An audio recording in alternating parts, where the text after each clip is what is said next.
Caríssimos irmãos e irmãs em Cristo, quem vos fala é Dom Pedro Cunha, bispo diocesano da Campanha.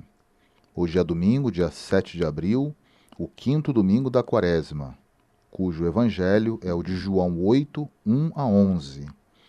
Neste santo evangelho, nós achamos interessante esta mulher que foi surpreendida em adultério. Nós temos três figuras interessantes dentro desse evangelho do 8º capítulo de João. Primeiro, a figura dos escribas e fariseus, que passam a Jesus uma situação esperando dele, talvez, uma sentença condenatória. Eles vão dizer a Jesus: Mestre, agora mesmo esta mulher foi apanhada em adultério. Moisés mandou-nos na lei que apedrejássemos tais mulheres. De outro lado, nós vamos observar Jesus que faz uma pequena reflexão, dando toque na consciência. Quando nós julgamos ou agimos mal, sentimos também esse toque da graça de Deus em nossa consciência.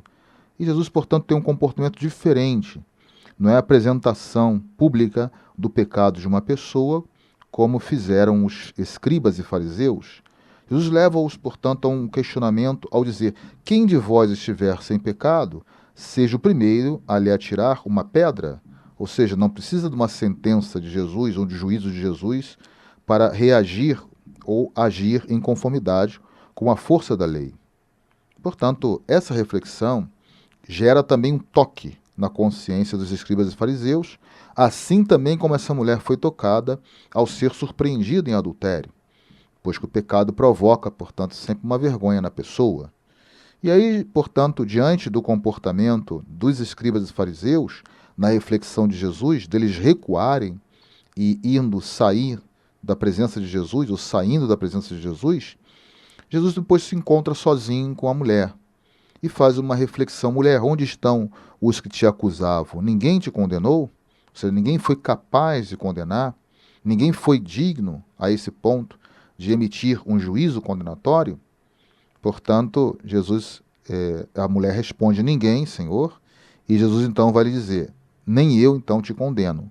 Jesus, sendo o Filho de Deus, a visibilidade do amor e da misericórdia de Deus, ele então simplesmente direciona a vida dessa mulher para um caminho novo, para um itinerário novo, que é, sem dúvida alguma, de uma vida renovada pelo encontro com o Senhor. Ninguém pode ficar indiferente quando se encontra com Jesus, né? Daí Jesus dizer: vai e não tornes a pecar. Jesus não fala: não, eu também não vou te condenar, não vou te apedrejar, pode viver a vida como você quiser. Não é. Jesus aponta o itinerário de uma vida nova na graça, a partir do encontro com ele mesmo.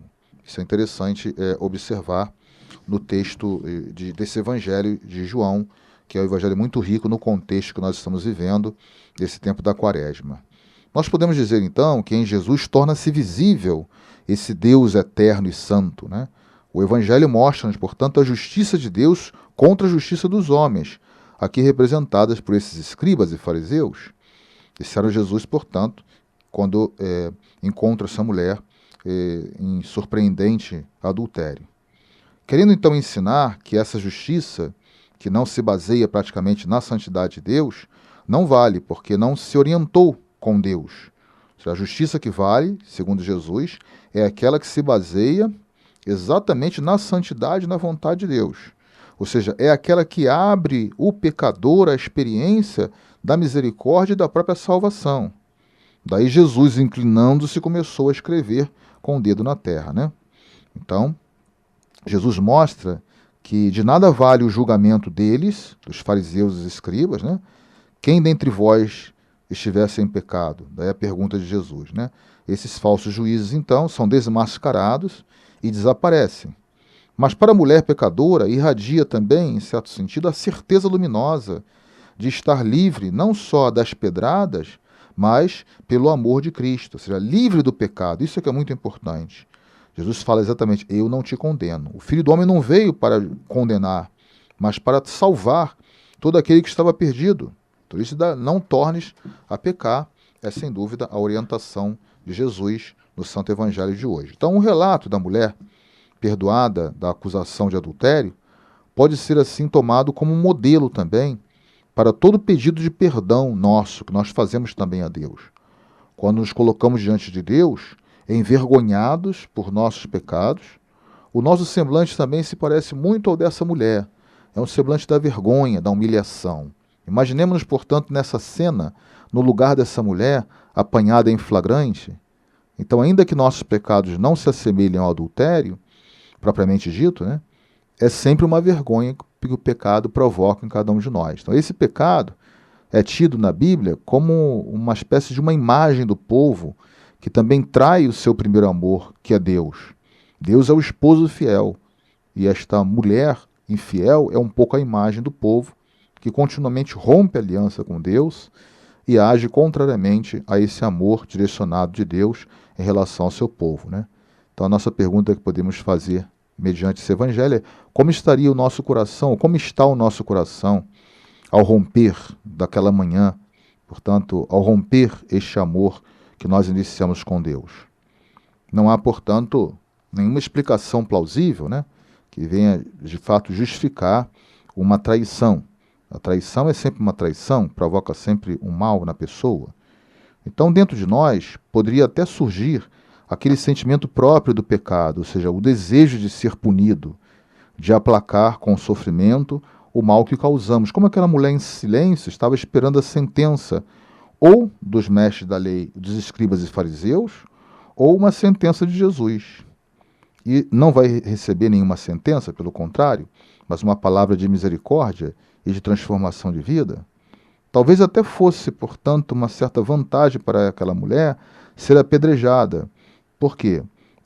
Esse ato poderia tirar dela o peso de uma vergonha, de uma vida dúbia, de uma mentira e até mesmo da opressão que o pecado pode provocar em cada um de nós. Daí ela até, no silêncio, se permitir a esse tipo de morte. Portanto, a frase, nem eu te condeno, vai, desperta então em nós um sentimento novo, um sentimento de esperança, como despertou também naquela mulher, né? O que Jesus iria dizer para ela como filho de Deus?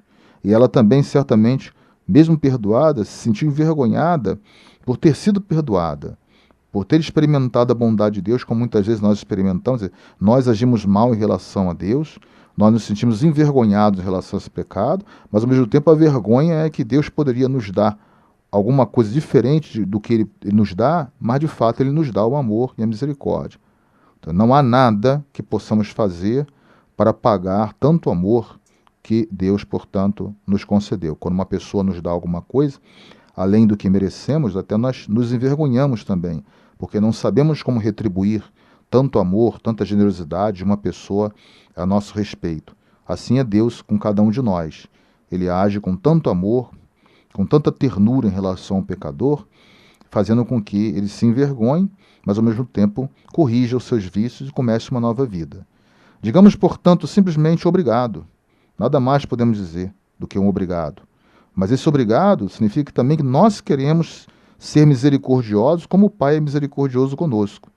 Então, o nosso perdão recebido do Pai decorre também do modo com o qual nós julgamos, agimos e perdoamos o pecador.